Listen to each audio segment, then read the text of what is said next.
It's Friday, July 14th, and when it's Friday, you know what that means. It's time for Comics Forever!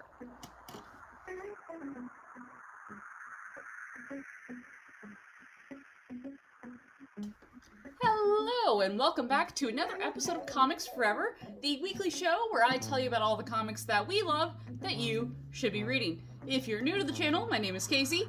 Welcome to the madness. Let's get into some awesome comics. First up, I've got a new number one that came out a couple weeks ago. I was super hyped before it came out, and I am happy to report that it is awesome. The Oddly Pedestrian Life of Christopher Chaos. This one comes to us with a story by James Tynion and the writing by Tate Brombal of Something's Killing Children and House of Slaughter fame, respectively, with art by Isaac Goodhart. This book is so much fun. It's like campy, queer, horror, coming of age. Like, it's essentially Christopher Chaos.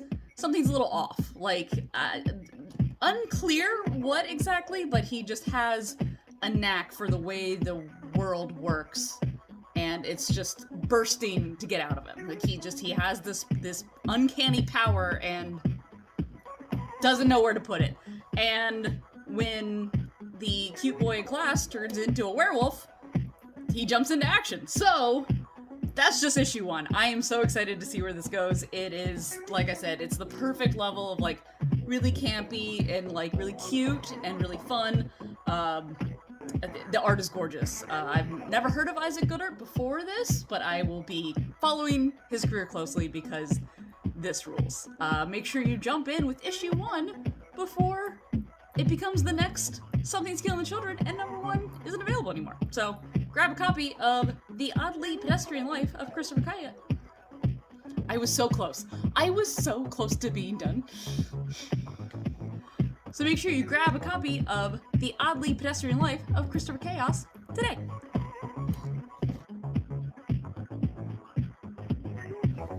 Next up, another number one that came out this week that I'm super psyched for. The Hunger and the Dusk by G. Willow Wilson and Chris Wildgoose. This book is really fun. It's, well, fun, maybe not the right word. It's like the planet, the medieval fantasy planet that the humans and the orcs live on, in a tenuous truce, rivalry. Basically, the planet's dying. Can't relate, you know? So, as the planet's dying and a new foe comes to wipe out what is left of the dying planet, the orcs and the humans have to put aside their differences and fight for their survival. So it's kind of like post-apocalyptic, but like post-climate crisis apocalypse. And it has, I believe, there will be a blooming love story between the unlikely couple of the human and the orc. It's got kind of feelings of like Saga, mixed with like, just like, turn down the sci-fi, turn up the fantasy. I really love this first issue, so make sure you grab a number one of The Hunger and the Dusk today.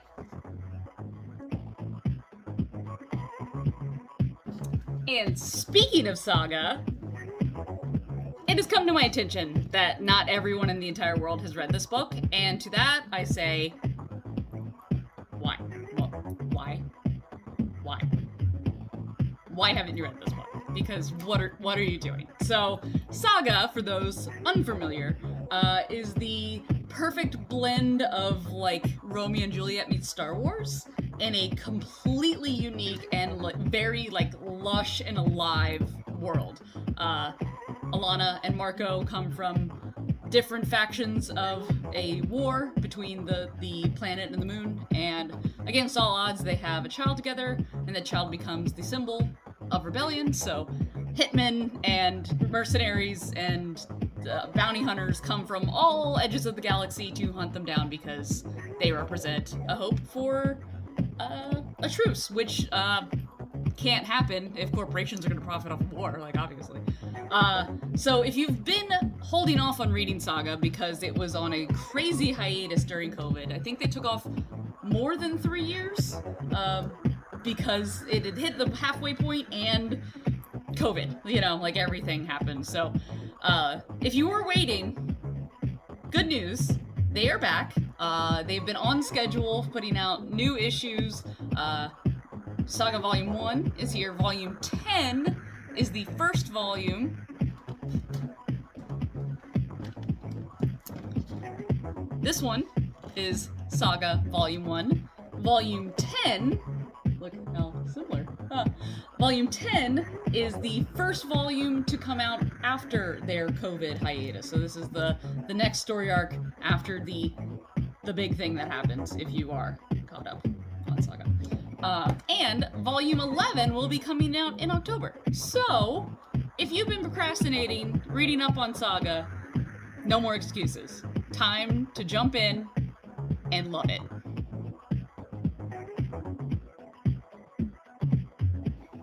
Thank you for joining me for another episode of Comics Forever. Join me next Friday for even more comics, even more forever. If you need more recommendations in the meantime, make sure you check out my podcast, Tales from the Short Box, where every Wednesday we put out recommendations from new stuff, old stuff, cool stuff, comics. Comics forever.